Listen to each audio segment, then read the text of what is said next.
नमस्ते प्यारे बच्चों। तो आइए देखते हैं हम यह भूगोल का अध्याय 6 है मानव संसाधन।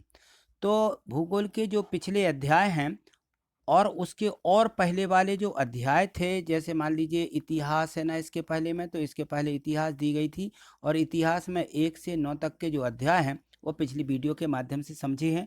और यदि आपने उनको नहीं समझा है तो आप जो है इसके डिस्क्रिप्शन में लिंक दी गई है, लिंक पर जाकर के देख सकते हैं या प्ले लिस्ट पर जाकर के वो सभी वीडियो को आप देख सकते हैं और उनको समझ सकते हैं। ठीक है, तो यहाँ देखिए, यहाँ तो दिया गया है कि प्रश्न 1 मानव संसाधन में, ठीक है ना, प्रधानमंत्री कौशल विकास योजना कब व किस उद्देश्य से शुरू की गई, उसे लिखिए। तो प्रधानमंत्री कौशल विकास योजना को 2015 में 1 करोड़ भारतीय युवाओं को 2016 से 2020 तक प्रशिक्षित करने के उद्देश्य से शुरू किया गया था।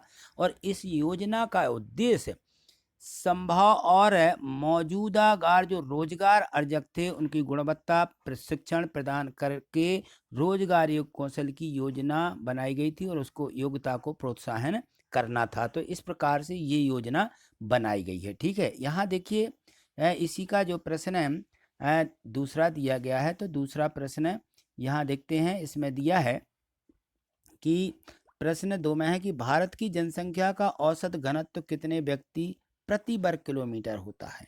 तो जो भारत की जनसंख्या है उसका औसत तो घनत्व 382 व्यक्ति प्रति किलोमीटर है कि 1 वर्ग किलोमीटर में 382 व्यक्ति जो है इस जनसंख्या के रह सकते हैं, यानी कहना चाहिए। ठीक, चलिए आगे देखिए।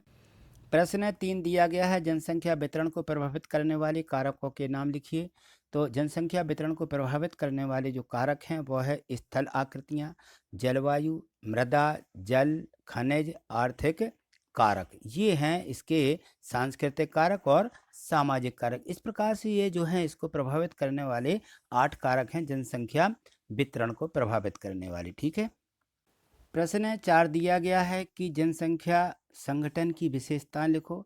तो जनसंख्या जो संगठक है वह हमारे जानने में सहायता करता है कि कितने पुरुष हैं और कितनी स्त्रियां हैं, वे किस आयु वर्ग के हैं और कितने शिक्षित हैं और वे किस प्रकार का व्यवसाय में लगे हैं, उनकी आय का जो है साधन क्या है और उनमें क्या अंतर है, ये सारी जानकारी जनसंख्या संगठन में होती है। चलिए प्रश्न 5 देखिए, लिखा है कि जीवन प्रत्याशा से क्या आशय है।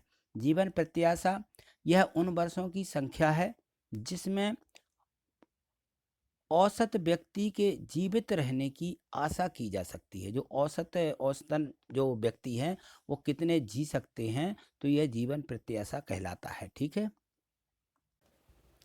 प्रश्न 6 दिया गया है कि विश्व की कुल जनसंख्या में से किस महाद्वीप में सर्वाधिक लोग निवास करते हैं, लिखिए। तो पूरे विश्व की जनसंख्या में से एशिया महाद्वीप जो है सर्वाधिक लोग यहाँ पर निवास करते हैं।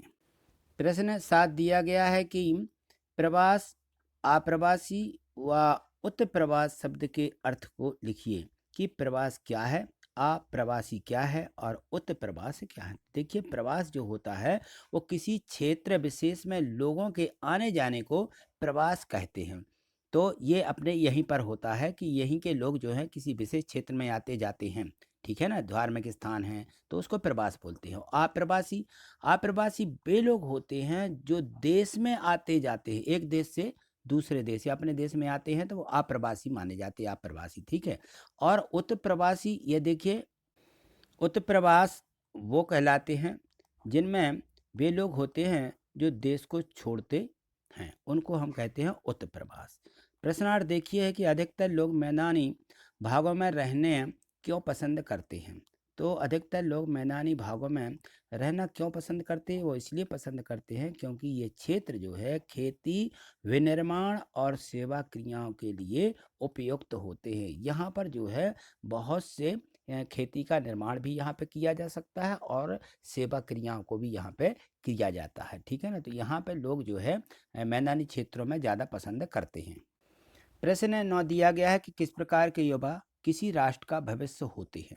तो यहाँ लिखिए।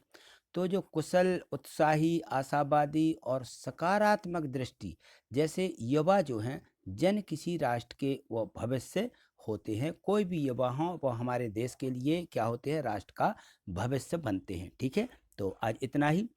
आगे जो और भी पार्ट दिए गए हैं उनको अगली वीडियो के माध्यम से देखेंगे, और आगे देखने के लिए चैनल को सब्सक्राइब करके रखिए और प्रत्येक वीडियो को लाइक करना मत भूलिए। ठीक है, थैंक यू, धन्यवाद।